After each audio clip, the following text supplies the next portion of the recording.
Andito ako sa Warsaw, Poland mga kababayan, para dun sa mga OFW sa buong mundo na nagnanais pumunta para maging tourist at para magtrabaho dito.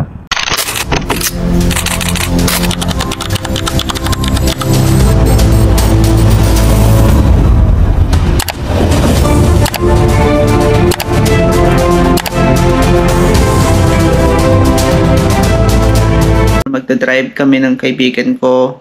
3 to 4 hours na driving yan para sa gaganaping training, kaya kami pupunta doon.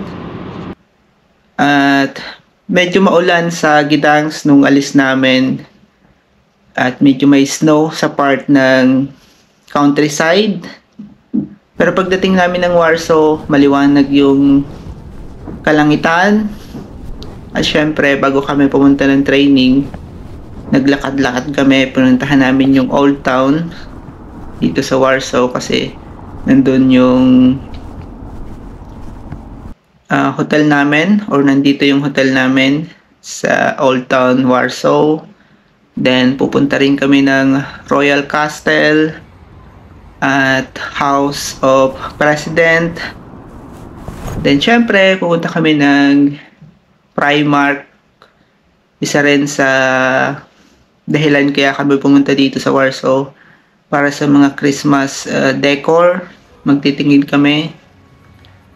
At hindi namin syempre makakalimutan puntahan ang Warsaw Center, kung saan doon ay makikita nyo ang iba't ibang boutique or shopping boutique.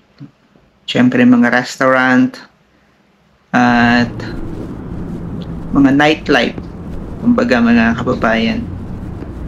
Dito sa Warsaw mga kababayan, for almost I think 5 times na pagbalik dito sa syudad or capital ng Poland, makikita nyo yung kapaligiran ay napakalinis, safe, at talaga namang ang mga local people ay, sa tingin ko, ang Warsaw ay isa sa pinakang malinis at safe na capital dito sa Europe. I mean, isa sa pinakang safe. Siguro Finland safe pa rin, at Iceland sa ngayon. Pero kung pupunta kayo sa iba't ibang part ng bansa dito sa Europe, katulad ng France, Germany, Italy, Spain, UK, yung mga kilalang bansa sa atin, especially yung mga celebrities, yung mga kilalang personalidad sa Pilipinas ay doon nagta-travel. Sa ngayon ay parang hindi siya safe puntahan. Kumbaga, hindi rin magandang magtrabaho dahil may mga situation na mahahablutan ka kasi merong mga pickpocket kung tawagin nila, especially kung pupunta kayo ng France or ng Italy or Spain. So napaka-common ng ganyang sitwasyon. Kaya paalala ko lang yan sa inyo at mag-iingat kayo Pero dito sa Warsaw, sa capital ng Poland, ay may enjoy nyo pa yung slow life at safety, hindi ganun kaingay, at walang makikialam sa inyo. Magsuot kayo ng magarang damit, magsuot kayo ng luxuring damit, walang makikialam sa inyo. Ang ibig kong sabihin, may enjoy ninyo yung mga bagay na gusto nyong gawin dito sa Poland, especially kung gumaganda yung trabaho ninyo, gumaganda yung income. At ang isa pa kaya gusto kong mag-stay dito sa Poland hanggang sa ngayon ay gumaganda yung salary.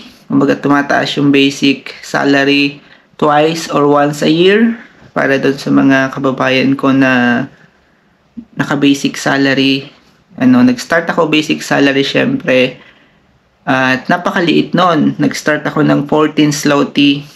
So, 5 years ago yan, mga kababayan, nang dumating ako dito sa Poland. Pero ngayon ay nasa 31 zloty na. May point pa yan or cents. No, especially, kumbaga, doble na ng basic salary ko before, mga kababayan. Kaya, motivated ako hanggang sa ngayon dahil sa mga sitwasyon na na-experience ko for more than 5 years dito. Hindi lang dito sa capital ng Poland kasi nagta-travel din naman ako dito sa Poland sa mga maliliit na syudad, sa countryside, at sa mga malalaking syudad din dito sa Poland. Ano? Kumbaga dito ako nag-start mag-travel sa Poland. Isa rin kasi itong magandang mag-travel or magandang ma-experience yung mga maliliit na syudad, especially summer season. At kinakailangan ninyong i-experience muna dito sa Poland bago kayo mag-travel ng ibang part ng Europe. Especially, napakagandang puntahan ng mga syudad na katulad ng Krakow, ng Zakopane, ng Wrocław, ng Szczecin, Gdansk, Sopot, Gdynia, at marami pang iba, no? Kung gusto niyo naman ng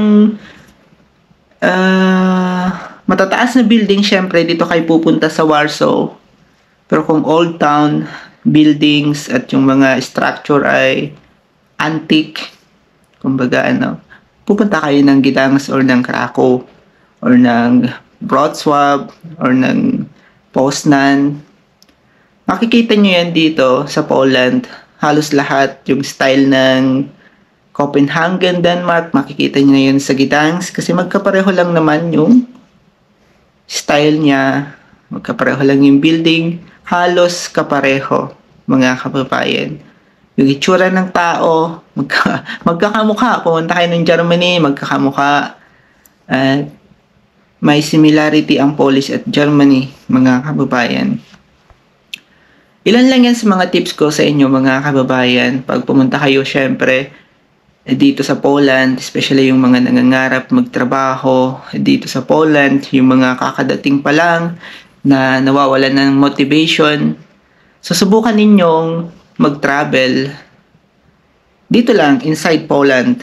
Subukan ninyong i-explore ang Warsaw. Kung gusto ninyo ng balik-balikan yung buhay Maynila o buhay Makati, buhay Taguig.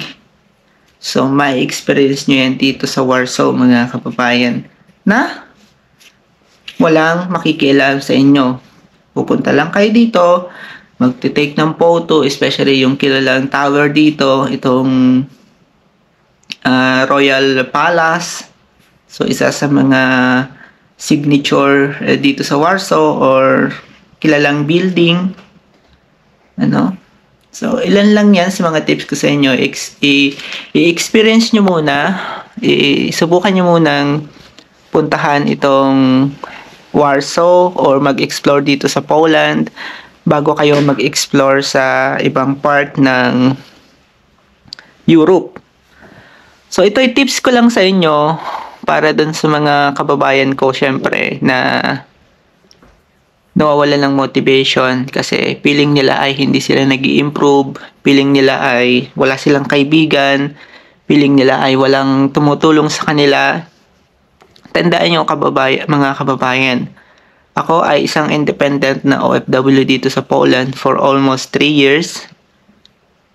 Nakasurvive ako, pero kinakailangan mayroong kayong kaibigan din, kahit 3, 5, yung makakausap nyo sa oras ng malungkot ang sitwasyon ninyo, may mga bagay na gusto nyong i-share, yung mga problema ninyo.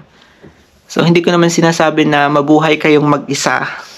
So, kinakailangan meron din kahit 1, 2, 3, basta tunay na malalapitan.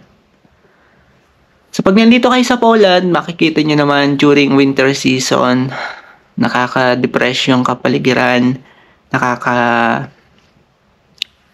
ano ba yun? Anong tamang parang gusto mo nang umuwi ng Pilipinas. Kumbaga, di ba? Kapag baguhan ka dito, na-experience mo ang winter season, so parang gusto mo nang umuwi ng Pilipinas kasi yung kapaligiran ay nakaka-depress. So, yan yung reality kapag nandito kayo sa Poland, mga kababayan. Kaya, i-enjoy, i-motivate mo yung sarili mo.